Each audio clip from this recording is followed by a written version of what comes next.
We'd like to welcome you to the Healthcare Revolution podcast, where we empower you to take control of your health, restore your trust in the medical system, and achieve lasting wellness. I am your host, Brad Powell, Doctor of Physical Therapy and owner of an award-winning foundation physical therapy here in the Salt Lake Valley. Each episode, we dive into all things rehab prevention, overall health, bringing you expert insights from leaders across the healthcare fields. Please note, while we aim to provide with the best knowledge and advice, the opinions shared represent those of experts in the field and are not to be replaced with professional medical advice. So let's revolutionize healthcare and wellness together.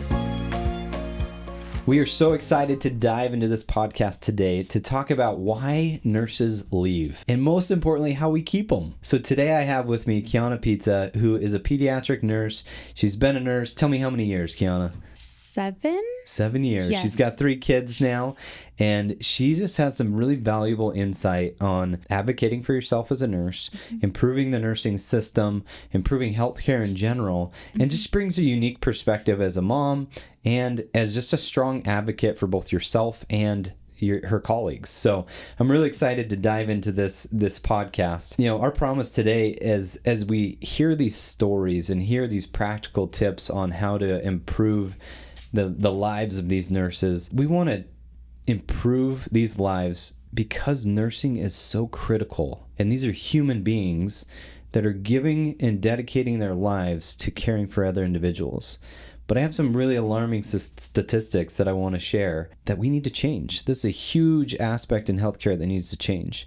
So in Utah, currently, this is 2018 to 2022 data, 33% of nurses quit nursing entirely. 55% exit within 5 years. So we're losing half of our nurses just within 5 years, and 33% leave within their first year. That's pretty alarming. There's a huge shortage of nurses in the U.S. The historic turnover rate in 2015 was 15%, so it's just increasing every year. In nursing homes, 60% every year leave the career. What's really interesting is there's 3,000 job openings currently in Utah for nurses. With that data, how do you feel about that? That's your profession. That's the profession you love, that you put your heart into. How does it make you feel as you listen to those stats? Shocked, because I have been in healthcare for longer than 7 years. I was a tech before, and I could not wait to be a nurse. I couldn't wait, but I knew it was competitive to get a job and to have experience, how important that was. And I remember getting my first job at the hospital and just being so grateful and appreciative, and I would do anything. I wanted to be the best employee when I first got my job there. So it's shocking that the numbers have declined as much as they have. Yeah, absolutely. So tell me about, what does your heart feel for the nursing profession? I know it's just so much to unload. You know, I worked in the ICU, I was telling you earlier, in the med surge, different floors in the hospital. And there's no one that cares more and works harder for the patient than these nurses. They literally all day long, right? Doctors come and go, and sure, they're going from patient to patient. But nurses are the ones that see the patient at their very worst and at their very best, and see them through the continuum of care.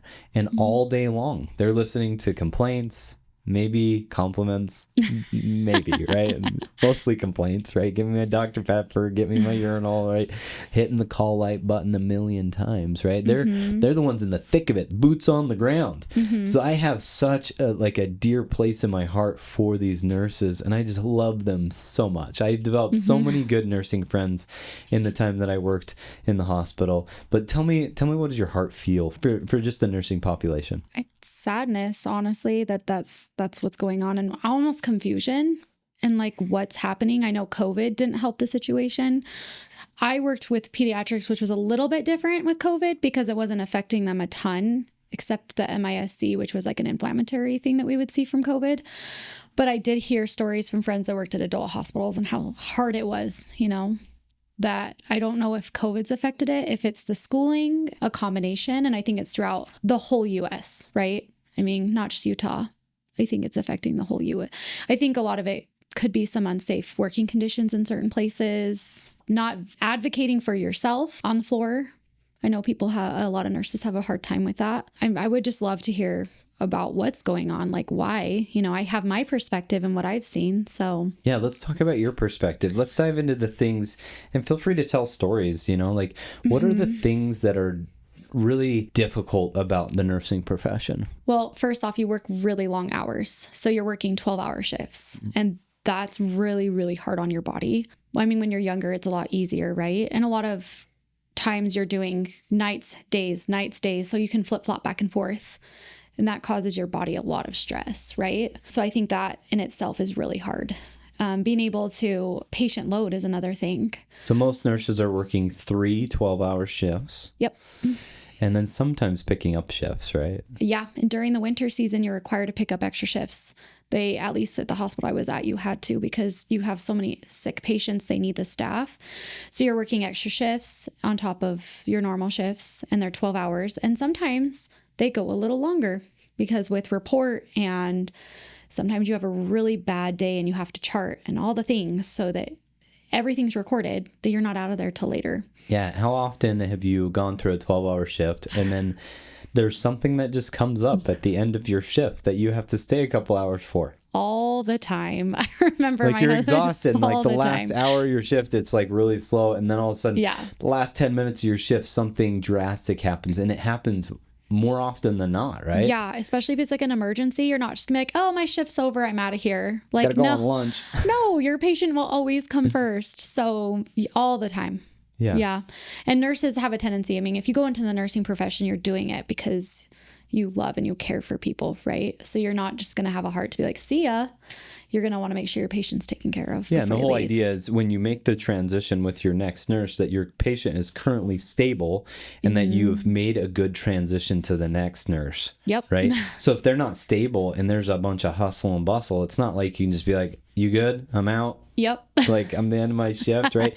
They're jumping in, like, catch me up to speed on what's going on. Let's get them stable together, get them comfortable, and then make that transition. But a lot of times you're working 13, 14-hour shifts. Then you go home, hopefully have some family life after working all night long. Yeah.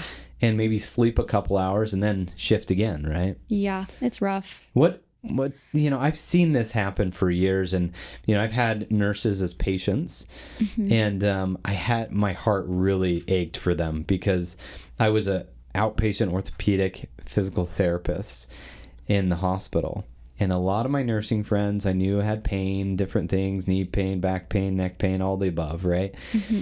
And I wanted them to come see me, but they had these shifts and they could never come.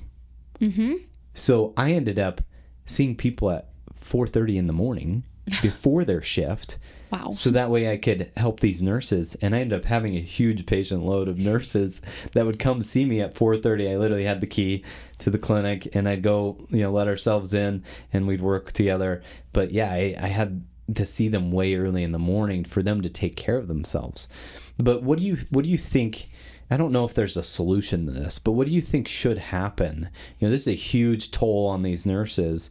And I think we could both agree, like, without nurses, what's healthcare? Like, we need them. And this has to change. And we want to do our job at, influencing us and improving it. What suggestions have you had about improving the 12-hour shifts, or just making that more streamlined so it's not so hard on our nurses? I think, first off, it would be really nice. Like, I understand they have 12-hour shifts, but it would really be nice if they did like a 6 to an 8-hour shift, or the option to do that. They do let you split shifts, but very rare on occasion, or pick up 6 hours here and there. I don't know what that would entail and if a lot of nurses would be okay with that, but I actually think it would help. I know sometimes ERs will do like 10-hour shifts. They have some certain shifts, but I think that would be huge. What's the issue with doing 3 8-hour shifts? Because that's 8, 16, 24. That's 3 people within a 24-hour period. What's the issue with that?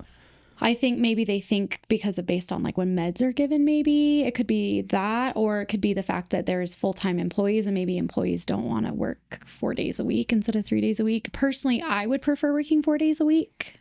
If it were me and I was still working full time, I think that would be really nice. I actually don't know, but I think it's like something that's happening nationwide. So Maybe that's something that we need to look at and say, is this just a cultural thing that we've done 12-hour shifts for so long that it's just normal, right? Yep. And when I worked at the hospital, I was doing 410s, and, you know, I'm a pretty tough guy. I like to work. But I'd get to my Friday, that's the day I had off, or Wednesday or whatever it is, and I'd just be tired all day. Like I was tired from working those 410s, and I didn't even work 12s. I felt bad for my nurses that I'm like, I just worked at 10 and you got 2 more hours. See you later. But then I'm tired my day off. Yeah. I just don't know if this, 10-hour shifts or 12-hour shifts, if it's physically possible to be compassionate and caring enough for that period of time to be able to do it well and then be able to go live your life after, right? I'm a strong advocate for having a flex schedule to where, in our clinics, we'll do, Monday, Wednesday, 8 to 6, and Tuesday, Thursday, 7 to 2. Right. So they get off at 2:00. They're able to go, the dentist or whatever those appointments are, but go live your life. We have shorter days and longer days, and it allows for some flexibility. But do you see any reason why we couldn't create something like that for nurses? Absolutely not. I think they totally could. I actually would love that if they could do that.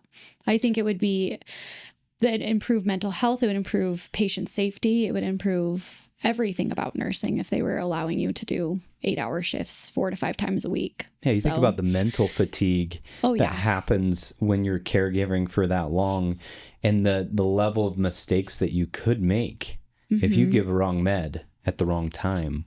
Oh, yeah. It's a big deal, right? And you're mentally fatigued at the end of your shift. It's a lot to take on, and we want to eliminate as many mistakes as possible. Hopefully have no mistakes, right? But we can't be perfect all the time. But ultimately, if we could give that, it could solve a lot of issues. All right, so that's something that we could definitely work on. Yeah, because I could do anything for 8 hours a day. Yeah, and maybe it's just a cultural thing within the nursing field, and it's something that we could advocate for, improve. I love that. What other challenges are nurses facing right now? I think staffing shortages are huge, which we've definitely talked about. But I think because of that, we're having bigger patient loads. I think more in the adult hospitals for sure. I know with pediatrics, we would only take 3 patients at a time, but it could be 3 complex patients that maybe shouldn't have been clustered together. Another thing is that we have so many new nurses and not enough senior staff that I experienced a lot of burnout with being a senior, not even a senior nurse. I can still consider myself a new nurse, but I'm a senior nurse in today's society, right? But these new nurses are just, they're burnt out and they're scared and it's hard. 50% are leaving at 5 years. It's crazy. That's not a career. No. It's 5 years. No, it's not a career. That's almost 5 years when you're in your prime. Yeah. That's when you've had enough clinical experience to say, I can stay calm in this situation. Yes. Because I've encountered something similar, right? Yeah. Yeah. And we're literally losing half of the nursing staff at the prime part of their career when they should be mentoring the next generation. So that's really interesting that, we're 3,000 jobs are open currently. So nurses are having to work extra, but we just get stuck in the cycle. There's a shortage.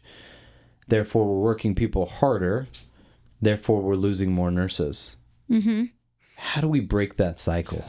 Well, for one, I think another issue too is they hire so many travel nurses, which I think travel nurses are great, but they pay way more for travel nurses. But instead it's well, how can we keep our own nurses? Do we need to pay them more? Do we need to do this or that? So we don't have to hire these travel nurses all the time. Now, travel nurses are great for winter season because it gets so busy and they need them. But I've definitely encountered that situation, and it can be quite frustrating to, makes you feel unvalued. It's not saying they don't value you, but. Tell us about the pay. Is pay a big thing in nursing where it's gosh, we just don't get paid enough?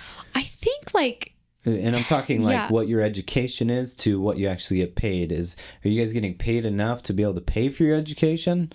Is that where are we at there? So I think it obviously depends where you go to nursing school. I do know with where I worked that if you were working a certain amount of hours, they'd help pay back some of the amount of school, which I thought was so great. That was very helpful. But I feel 10 years ago, before we had all this inflation, it was livable. You know, I mean, you have great benefits, you know, you have great benefits, you have retirement and health insurance is really good and all this. But I think with inflation, it's really hard to live on an income as a nurse right now. And I'm not saying that, I mean, nurses are there the whole time. They don't know more than doctors. I'm not saying they don't know, but the doctor will come in for rounds every morning. Okay. And then they'll come in and check a little bit, but the nurse is with the patient the whole day. They know that patient. Especially the nurses that work on that floor, they are so educated with what that illness is. They see it all. But I mean, so it is kind of frustrating that nurses aren't as paid as much as they should be. Yeah, absolutely. I mean, so like, the goal here is not to discredit physicians at all. No. But man, nurses, they do so much. Mm-hmm. You know, if I was going into cardiac arrest or like having a heart attack or anything severe, I have my top 3 nurses that I'd be calling over physicians. And that's no discredit to physicians. It's that nurses live on the front line of trauma.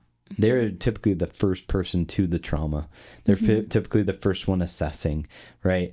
Then physicians come and they're the decision makers, but the nurses are most likely the hands doing the work, saving the lives, right? And the doctors are pushing the right meds, making the calls, but most of the time the charge nurse is doing a lot of that as well. Yeah. Right? Yep. And like I said, my role here is not to discredit anything what the physician's doing, but nurses literally save lives, and physicians do too. Yeah. But there's so much they're doing on the front lines. They're really doing 90% of the work, and we gotta be able to meet them, you know? And was something that was really interesting. I had my broker for our insurance policies, for all of our health insurance for all of our employees. He sent me an email and he said, "Hey, open enrollment's happening again this year."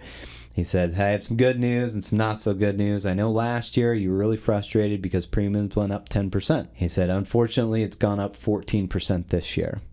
So our premiums, what we're paying for our employees, and they're paying, you know, we pay for a certain percent, they pay for a certain percent. They went up 24% in 2 years. Our pay as physical therapists nationally went down 3%. So the question is, where is the money truly going? Is the problem that we can't pay nurses enough, or is it that we're not bringing enough income to be able to pay the nurses well? You know, there could be a combination, you know, but ultimately I believe that the real problem is the insurance companies. If they are upping their prices to the consumer, but they're not paying the very people providing the service for the patient, that is a huge problem. Right? To know that I got a 3% decrease in pay over the last 2 years, but health insurance companies got a 24% increase, the same insurance, that's a big problem. You know, that's a huge problem that we need to tackle as a healthcare community and change, because we cannot keep up with it. Cost of living's going up, inflation's going up, rent's going, like there's so many costs that are going up. And healthcare workers, we cannot sit here and be bystanders and say that we can take less money when things cost more. So ultimately, I think you know, advocating within your system is really important to get increased pay, but also we got to think bigger. We got to go after these insurance companies and say, what about the people providing the service? Absolutely. What would you say to that? Spot on. I agree. I think it comes from an insurance. My husband does insurance too. So it's interesting to hear these perspectives from him. He does auto, commercial, and health. So it is interesting. But from the healthcare perspective, I completely agree with Taylor you. After this, I'm getting another quote. You should. He's great at what he does. I know. Anybody wants to go call Taylor. I actually didn't know he did health insurance. So I'm literally going to call him. Oh yeah, he does it all. Today. He's done it for a long time. His dad's done it for 40 years. But yeah, so it's actually interesting to have him and I talk about this health insurance standpoint, this nursing shortage standpoint, and like the pay of nurses, and not to bring politics into it, but they do affect it. It is affecting it. And how do we help it? You know, the US is I know people hate the healthcare system in the US, but I mean, I understand why they get frustrated by it, but we do have such good healthcare. There's a reason why people want to live here and why people want to get surgeries here, get provided here with the healthcare, because our doctors are so great. We have some of the best cardiologists in the world, some of the best surgeons, some of the best oncology doctors. The research is outstanding. So it does come down to an insurance aspect, I think. Yeah.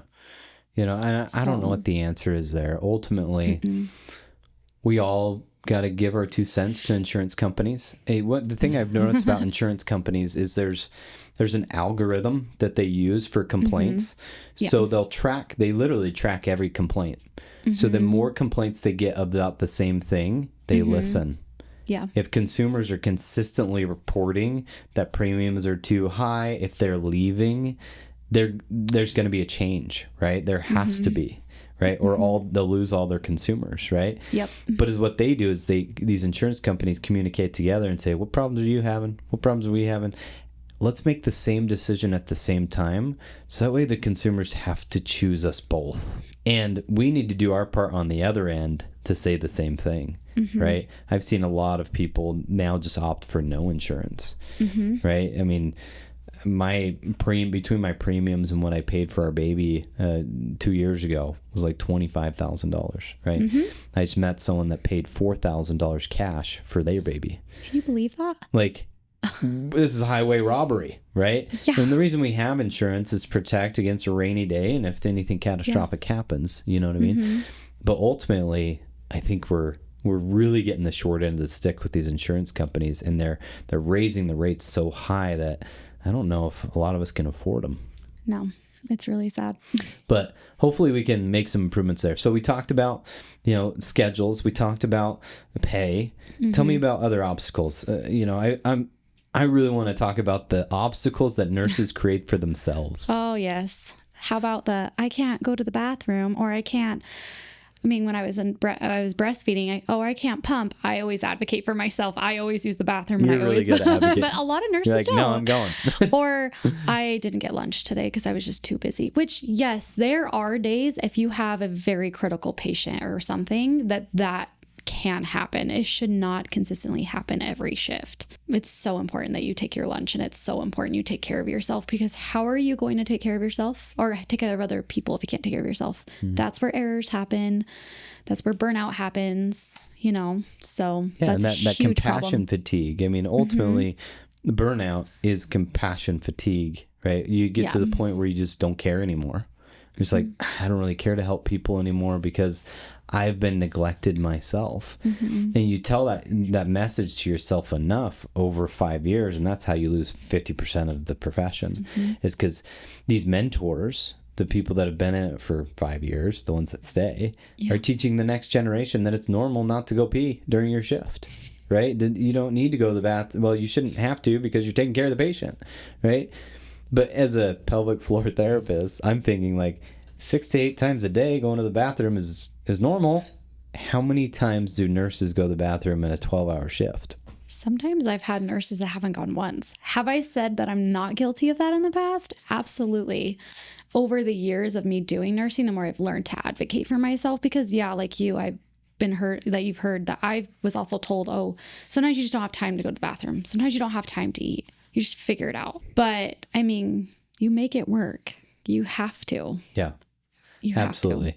Have to. And a lot of times give us some, this is obviously a mindset shift for a lot of nurses, right? Just like, no, you need to take care of yourself, right? Yeah. And ultimately mentors, whoever's training these nurses, need to teach that. They need to advocate like for yourself. Just go to the bathroom, right? Or ask another nurse, hey, can you cover my patients just for a second when I go to the bathroom? Just watch these 3 rooms, right? Super simple. How long does it really take to go to the bathroom, right? It's true. 5 minutes max, a couple minutes. Like most of the time you have, at least the hospital I worked in had it on the floor, like literally a dedicated bathroom for healthcare providers. It was always available. You know what I mean? I think there was maybe even 2. And then there's the public restroom as well. So there's plenty of bathrooms, and it's literally right next to your desk. What's the holdup? If it takes less than 2 minutes, is your patient going to be good for less than 2 minutes?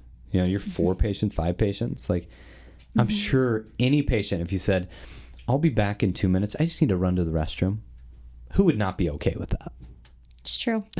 I think it can be hard on certain like ICU nurses who are always with their patient, but there's always a charge nurse on the floor, or sometimes a resource nurse. You can call and be like, hey, can you watch my patient so I can go to the bathroom? Yeah. So critical. And then with, a lot of what I saw in the hospital as well is nurses would opt for pizza and donuts and energy drinks because the charge nurse would just buy things for them so they wouldn't have to take a break. Yeah. And I was watching them like, you guys are just advocating for taking care of yourself to all these patients and eating the right foods, but you're just eating this garbage? Oh, yeah. Nurses eat like crap. And how do we change that? How do we change that culture? I mean, for myself, I liked to pack my own lunch so that I made sure I was eating good food. But I really think it all comes to advocating for yourself and then teaching us I hate saying seasoned nurses, teaching the new nurses to advocate for yourself as well and make sure you're taking those breaks. It's so important. So yeah, ultimately you get the choice. Yep. It's your decision. You can say yes, you can say no to anything. Nobody's controlling you. Yeah. The only person controlling you is you. Exactly. Or your belief systems. Yep. I watched this video the other day about these fleas in a jar. And it was really interesting. They trapped the fleas in the jar. I think it was for 24 hours. And then they actually removed the jar. And the fleas never leave the space in which they were in those 24 hours. It literally looked like, it's on YouTube, I'm not even kidding you, just type in fleas in a jar. And the whole idea is that the belief system of those fleas was fixed. And even their posterity stayed in the same belief system. They never left that space. It's the craziest thing ever. The fact that your posterity never leaves it as well. It's literally, you set the parameters. The nursing field, in my opinion, has set these belief systems and they're fixed for a certain reason. And until there's enough strong-headed individuals like you to change it, I don't think it's ever going to change. You got to have leaders that are willing to say, let's lift that belief lid. Let's change the 12-hour shift. They're way too much. Let's change this, let's change the belief system of going to the bathroom and taking care of yourself. My goodness. Implement what you're teaching your patients every day. Eat food that's good, right? Go to your healthcare provider appointments, right? Like, take care of yourself. Do what you say you're going to do for your patient. Ultimately, you know what to do as a nurse, how to take care of yourself. But a lot of times you're neglecting yourself out of your own belief system. Is there anything you add to that? No, I think that's absolutely true. You need to advocate for yourself and take care of yourself first, or else you can't take care of other people. So, but... Is there any other things that big issues that are happening within nurses that we should address? Yeah, I think one thing that really strikes out to me is because of the shorting crisis that they do have, that when you go to work, sometimes they might be overstaffed in one unit and understaffed in another. And so they float you through the hospital, which I personally think isn't bad between floor unit. They have something called a float pool. A float pool nurse is somebody that's been trained on each unit. So they're ICU trained, they're ER trained. They get trained on all these units. It takes like over a year. So they will float within the hospital no matter what. They don't belong to a certain unit. And then you have nurses that belong to a certain unit, because everybody goes to nursing school. But when you go to a certain, like pediatrics or adult, there's not just peds in general. It's peds ICU, peds oncology, peds med surge with infants or with this age group. There's different specialties. So at the hospital, you would float anywhere. You could float anywhere, minus the ER, unless it was like a one-on-one patient or something specific, like just a body that needed help running patients to the floor or whatever. But one thing that I encountered that was really stressful is, for myself, I ended up working PRN when I had my second, after I had my second. And my date was so far back from floating, and nurses get burnt out from floating. It's stressful to go to a unit that you're not trained on. More stressful when you're going to an ICU or the NICU. Like, that's scary. Intensive, yeah. You are taking care of patients that are in critical care and you're not trained on that unit. So for me, I could found not myself... imagine doing an IV with a pediatric patient. Well, that's why we have IV team. But I mean, we have ports and everything else you have to do with your patient. So many things, just so gentle, so delicate, and it's so different, and you don't know the coworkers there. Now, everybody's fantastic and super helpful. Like, your coworkers are great, but it's so scary. You're not comfortable being there. I found myself having anxiety every time I went to work, and ultimately led me to like taking a break from the nursing field for a while, because I felt like I was always going to float, and I'd get that call and I couldn't sleep the night before, the day before, and I'd cry because I'm like, oh, I want my patient to be safe. I want to provide the best care. My license is on the line, and that was so stressful, and it's a problem. It's not just here in Utah, it's everywhere too. But I know specifically it was hard because since my call-off date was so far, I was floating almost every time I had to work. Yeah. And it was like, why can't they keep the staff on these units? Yeah. What's going on? Once in a while, like back in the day, you'd maybe float once every 6 months. Big deal. You can do anything once or twice a year. Yeah. But when it's like some people were floating every other shift, like full-time workers. And that happens frequently. Yeah. That's a problem. You're going to get nurse burnt out, and nurses are going to want to be done because it's stressful. It's scary. It's hard. And, and you don't want your patient's parents to know that, or your patient themselves to know that you're not from this unit. That's scary. Yeah, for sure. I want to know two things as we wrap up this podcast. Mm-hmm. One is, what advice would you have to young nurses? Mm-hmm. And then two, what can our patients do to keep nurses in the field? One advice I have for new nurses is not to let it scare you. Everybody has their own perspective of nursing. And I think if you have the compassion, the care to take care of people, then you're supposed to be a nurse. It's going to be hard, and there's going to be days you're going to cry, and there's going to be days you're going to be happy. But it's the best job in the world. I know you say that about being a PT, but I love being a nurse. I love the complexity that with a patient, and I love seeing a patient get better, and I love being able to help and, making that patient's day, or even as far as since being a pediatric nurse, a parent, helping them be happy on something that could be the worst thing ever, to just, it's going to be okay, So to keep pushing forward and go to nursing school, it might be hard, and not to believe all the negative things that you hear out there. Yeah, even these statistics that we've shared today is like, you don't have to be that 55%. No. What we're doing is we're presenting this issue that we're seeing, and we're saying, how do we improve it? Yes. How do we make sure we keep nurses in? Yep. I agree. Yeah. Don't always look into the negative. There's got to be a reason. And how do you improve it? And how are you going to go and join nursing and be better? How are you going to help it? So yeah, I love that. So tell me what advice you'd have for our patients to help nurses stay in the field. We need them. Be nice to your nurses. They are just there trying to make sure you're safe. And I'm so sorry for any patient that's had a nurse that's ever, because I hear stories of some nurses that shouldn't have been nurses, or that are, not the best or whatever, but maybe they're going through a bad day too. Who knows what's going on in their life, but yeah, they're human as well. Sometimes we think nurses are superhuman. It's true. Just be nice to your nurses. And I've had 2 kids in the hospital, and I'm just so grateful for all the nurses that took care of my kids and made me feel happy. And, you really see the patient side when your kids are in the hospital. It's just so scary. Sometimes being a nurse makes it worse or better. But how many nurses comforted me even when I had my babies? Those labor and delivery nurses were amazing. They held my hand as I wailed and screamed, and we can't survive in the healthcare system without nurses. No. So grateful for everyone.